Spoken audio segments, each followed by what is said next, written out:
Hi, welcome to Read It, Write It, Speak It. We want to introduce you to our new teacher resource and talk a little bit about our design process and maybe walk you through one of the over 200 lessons we have written for grades 1 to 7.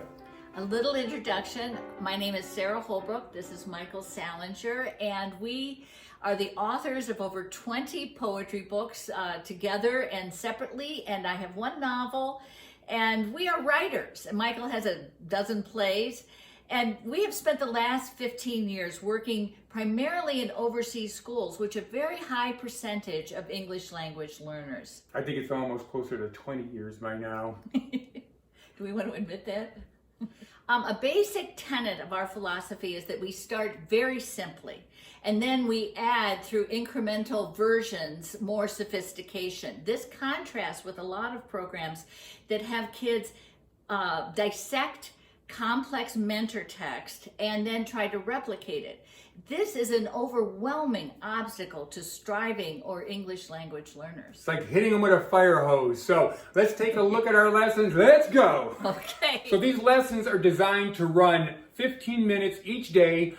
Different lesson, Monday, Tuesday, Wednesday, Thursday, Friday, but we're using the same mentor text throughout the lesson so that the students are doing that repeated reading of that poem, and they're also seeing how this one single piece of text is able to fit into these different portions of the lesson, whether it's the social emotional, whether it's a standard that they're trying to hit, vocabulary. They can see how this one piece can teach all these lessons. So Sarah's going to tell you about Monday. So on Monday, we would introduce the poem. We envision the teacher reading through it first and clarifying any unknown words, asking, what is this poem about? And then rereading it, perhaps having some fun with it. Michael, come on over here and read this with me. Let's have some fun. Let's take turns with the different lines, all right? Drizzly day. Droopy. Drippy. Drizzly. Dark. No sunny skies. No butterflies. No dashing to the park. The clouds are gray. No outdoor play. No thunderstorm. No hurricane. Today, the forecast is plain rain. Now, every poem has a featured letter to help build students' phonemic awareness. And you can see in this poem that the featured letter is D. And so we would, if the students need it, we would recommend that the teacher say some D words over and over, and then we have embedded audio in here so you can hear the author read the poem. This is important because a lot of English language teachers are also second language English speakers, and so it just helps with the students' inflection to hear the author actually read the poem.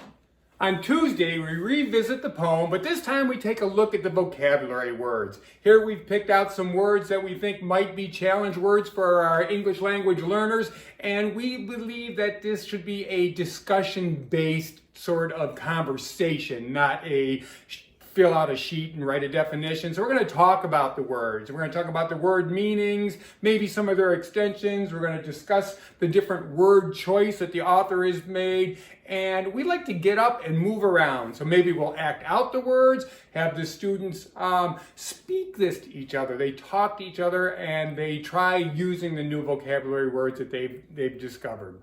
On Tuesday, the share sheet also goes home. And it's got a little discussion ideas on it. And all we ask is that the students take the thing home, read it with somebody else. We don't care who, just share it with someone. And there's a couple points to discuss. It's just something to bring the learning home and help keep it moving along throughout the week. On Wednesday, that's journaling day, and we want the students to make a personal connection with the text.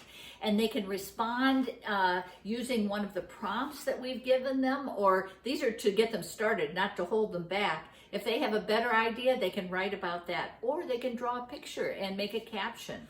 On Thursday, we revisit the original text, and then we introduce a piece of prose mentor text that uses the same literary devices or conventions as the poem did, showing the students that these standards travel across genres, not only limited to poetry. And then we invite the students with a partner to create one of these small texts themselves after we have done a co-create with them. And this all goes back to our lesson process that's in Striving to Thriving Writers, and that's that. And on Friday, we record ourselves, either an audio recording or a video recording. And we have heard from students this is their favorite part.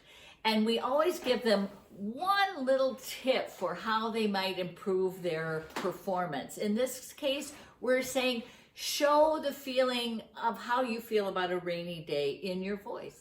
So that's basically it. That's Read It, Write It, Speak It. We've got almost 200 of these lessons together. And going from grades 1 through 7, because research tells us it takes 7 years for students to master a new language. We think this would adapt very well to virtual learning, and that students could also virtual